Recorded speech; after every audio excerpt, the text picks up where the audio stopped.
The following episode of Thoughts from Crystal Street contains spoilers. Continue at your own risk. Hi, I'm Graham. And I'm Tana. We are Crystal Street Comics, and this is Thoughts from Crystal Street. Thanks for joining us once again. Let's see here. Got a couple things we're going to talk about. It's been a while since we've done a multiple topic show, so we're going to do two today.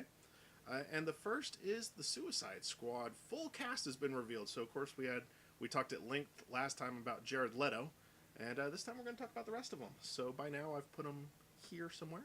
And Tannen, why don't you go ahead and just kind of your initial thoughts of, you don't got to go every one of them, but how about just overall opinion of them, and if there's one that stood out more than others.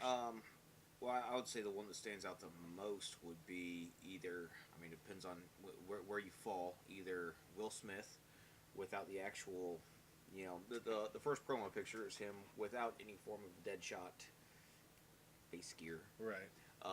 But the picture with the actual mask, that really does, I mean, it looks pretty much perfect. Yeah, and I mean, I like the CW's Deadshot, but I thought that mask just, I mean, that was Deadshot.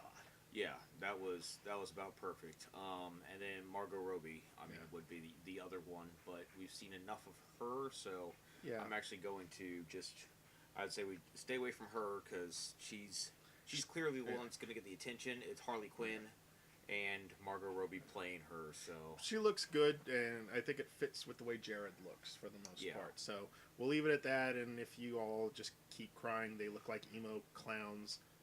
I think clowns inherently look emo nowadays. That's not their fault. Killer Croc. I think he's the one who's probably getting the most flack as I'm reading responses online, and I don't think it's necessarily unjustified flack. He does kind of look like a poor man's Michael Chiklis thing. Yeah. But I come with the downside that Croc has been around for now almost 30 years, give or take. And he has gone through a number of iterations from just being the wrestler that, with whatever the disease that is, to going to a full-blown mutant, to going full-blown bipedal crocodile monster. Yeah. So I mean, you have a lot of leeway with how you want to portray him, and if you're going, you know, DC's making more realistic comic book worlds, this is probably the way you need to go. Be a guy that, you know, either got something happen to him that now he's a former wrestler, big guy that now has scaled skin. I gotta agree with you, because I mean, the other option is, I mean, you're either going to go with a guy in makeup like they have done, which I think is a good choice. Again, it might not be the best looking makeup, but I think for the most part it works. Because your other option is you're going to have to go CG. And quite frankly, I think given how practical these other characters are, I think that Croc would feel out of place as a CG element. So I think overall, I'm at least happy they went physical with it. Again, it might not be the best look, but at the same time, I think it's better than going with a CG Croc, which is where I had assumed they were going when they announced Killer Croc was in it. I think for me, when I looked at the picture, aside from Deadshot and Harley, Katana stood out for me. And that's because, I mean, she looks comic book iteration. Well, that's pretty much verbatim to, I mean, really almost every form she's ever been in the comic books.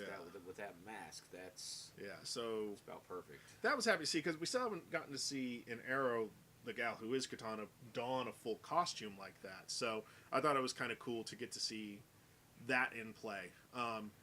And I mean, you know, to be truthful, I mean, the other characters I just don't know that well. Yeah, well, I mean, there's Captain Boomerang. Yeah, Captain Boomerang. He looks like Captain Boomerang. Yeah. So I'm hoping that Jai Courtney can do what at least the DC the TV show. Yeah. Because that guy did a good job. He made Captain Boomerang an actual viable character. Yeah, as opposed to a joke.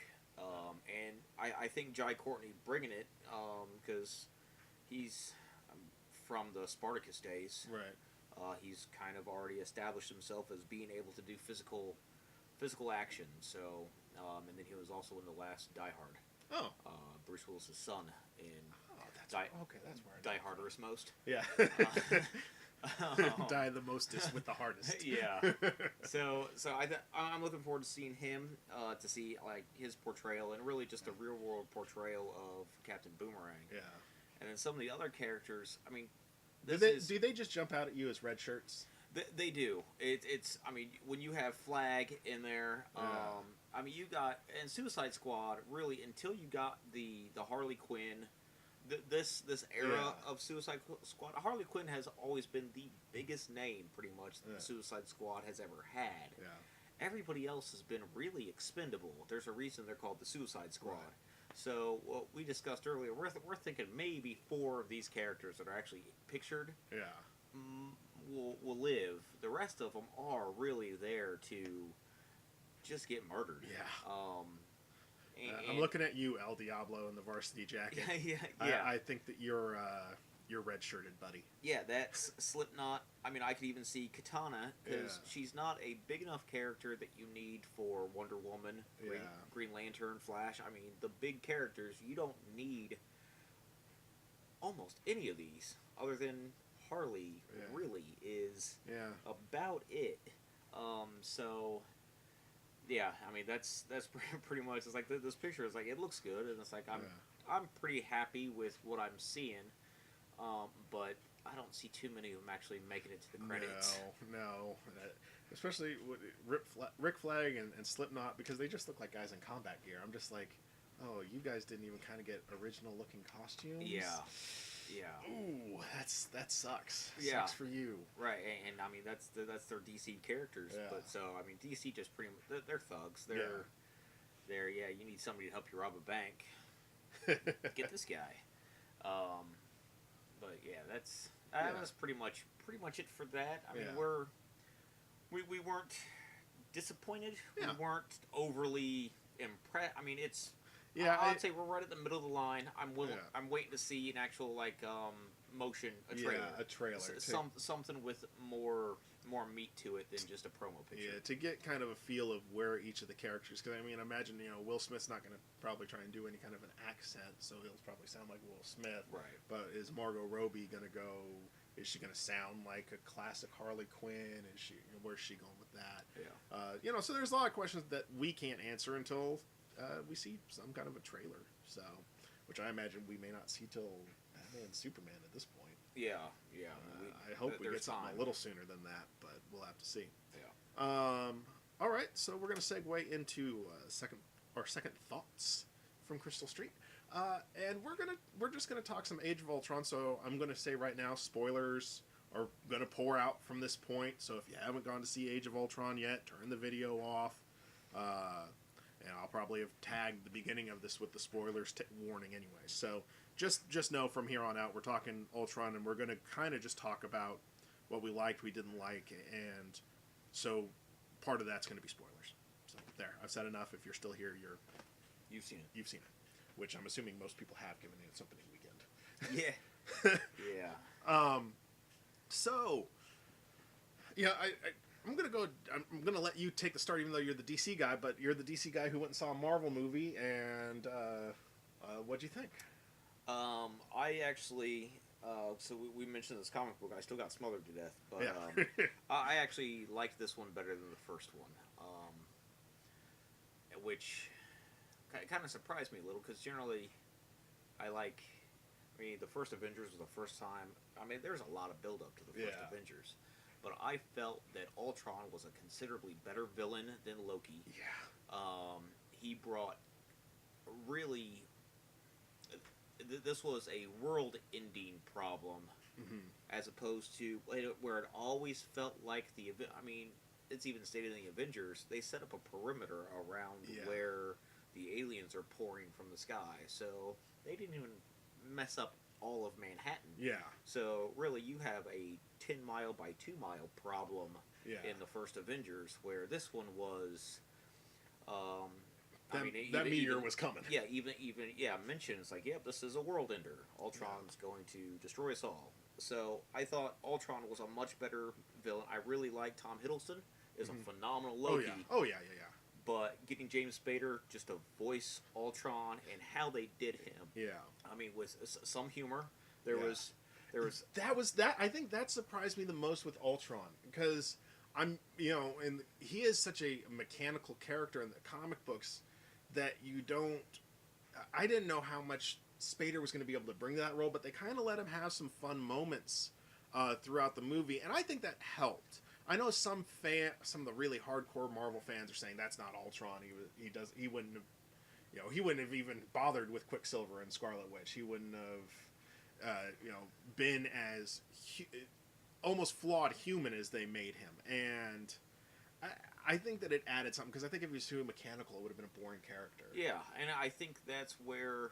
And it's probably what Marvel discussed when they figured they're doing Ultron. It's like we could have just the straight android that is just a computer brain, or we can allow the computer brain of Ultron to actually be, because he's full cognizant of his own being. He is artificial intelligence. So, closer to a line between just sheer logic and then also having some of that moments of levity. Yeah. And I think I agree. I think if you stuck with, a computer is your bad guy, there's nothing really all that too interesting about here.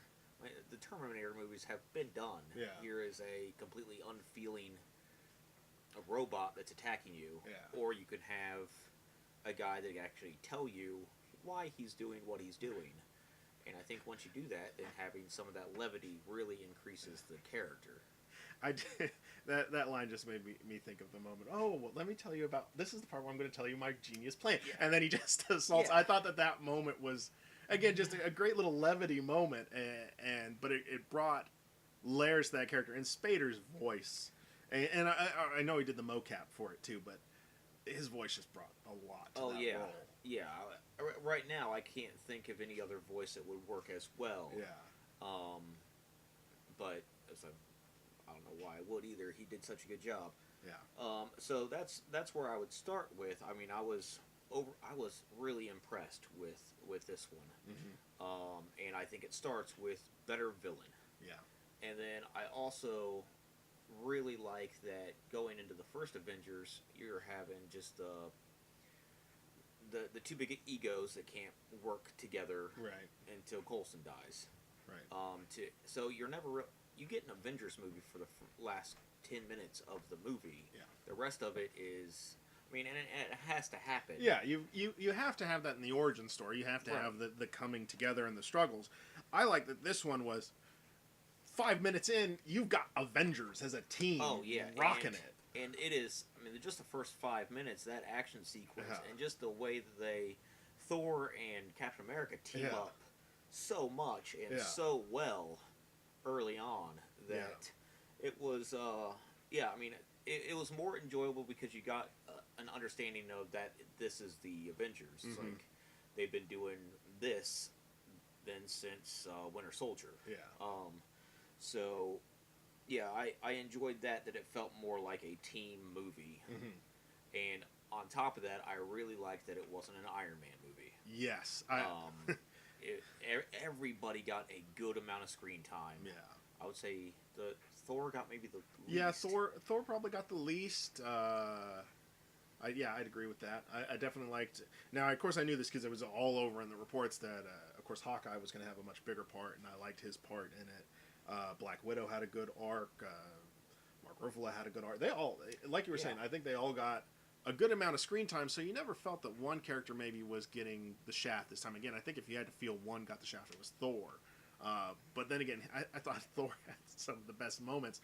Or if not Thor, by proxy of Thor being there. Because, of course, you had the hammer scene at the party, and then you had the hammer scene with Vision. Yeah. Which was great, and I guess him and the twins probably had less screen time, but they were the new characters also. Yeah. So. Yeah, and then I'm just gonna segue with the twins. I would say he and I believe that probably the only thing that we really had a problem with is it didn't make sense that you just introduced Quicksilver and comic book almost perfectly correct Quicksilver He wasn't the Sony Quicksilver that can just end all of the world's problems before you realize they existed. Foxes. Let's not put that on Sony. Sorry, sorry. Sony. I mean, Sony makes some shit, but Fox, that's a pile of shit. Yeah, no, I said it's like that was one of my favorite parts of that movie, but that Quicksilver is wrong. Yeah, he's. I mean, he could have just ended. Yeah. That movie. I mean, just tell him to go do stuff, and the movie's done. He fixes it. But I thought so. This Quicksilver was one. Kick-Ass did a good job. Yeah. I always forget his name. But Kick-Ass did a great job. Yeah. And it was he still got tired. Yeah. He couldn't. He wasn't like invisible fast. He was Quicksilver. Yeah.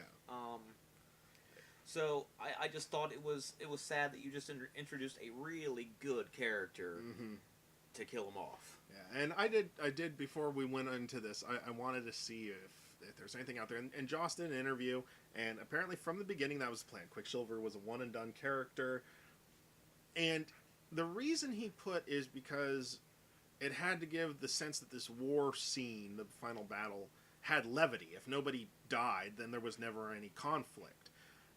I don't agree with that, and here's why. When I go to pick up a comic book from the comic book stores, I don't open going, who's going to die in the big climactic fight this week? I expect all the Avengers are going to be fine. The question is how. And to me, it's better writing to say how they all made it out against the odds. I mean, even for comic books, generally the villains don't even die. Yeah. Because then now you have to just invent new people constantly. But I would say it's like, because I read that, Joss Whedon said, I came into it thinking it was like a war movie. Yeah. It's not it's a comic book movie. It's not a war movie. So and I think it's like, I like Joss Whedon. He's done good work, but every now and then people get in their own way. And I think this is one of those, it's like you're trying to make too much out of your comic book. It's one of those things where I wish somebody at Marvel had seen it and thought that maybe we shouldn't do this. You know, maybe Kevin Feige or whoever it had to be. Because here's my thing. With death in these Marvel movies, a lot of them have had a death. Almost all of them. Now, a lot of them have been deaths that should happen. You know, in the first Captain America, you had Bucky. And Thor, not Thor, but Iron Man, you had the scene with Pepper Potts in Iron Man 3. There's just been, of course, you had Coulson in the Avengers. But the problem is none of these deaths have stuck. They've all come back to this point. And I think the problem is now, because you've killed Quicksilver, if you bring him back, it starts to become a joke. Now death isn't even something that will add levity. It's a joke because you're just going to bring the character back in the next movie. And so I just think it was a big mistake on Marvel's part. And again, like you were saying, his Quicksilver was so good. And it, you know, it's not fucking Game of Thrones. It's a Marvel movie. Yeah. When I watch Game of Thrones, I've learned my lesson. I can like people, don't love them. Yeah. Comic book characters, I'm supposed to be able to love them because they're supposed to come back.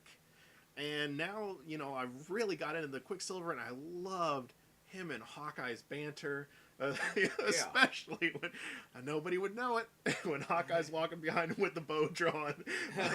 Oh, what happened? I don't know. Must have been a robot. That was really great, and I just think, God, I just, that was the only thing that bugged me about this movie, and it's still, because it's that close to a perfect movie for me. Yeah, and I'm just like, I would have been fine with him just getting riddled with bullets, but not die. Yeah. Even show that Scarlet Witch could heal him, you know, because she's got ungodly amounts of power. And yes, Vision could. I mean, you have a number of characters just in this movie that have very undefined power. So that was where that's really our. That's the only gripe. That is literally my only gripe. I thought the action was on point. The story was good. The comedy was well timed. Everybody's interactions was really good. Of course, you got more of the Tony Stark and Bruce Banner interactions, which were great.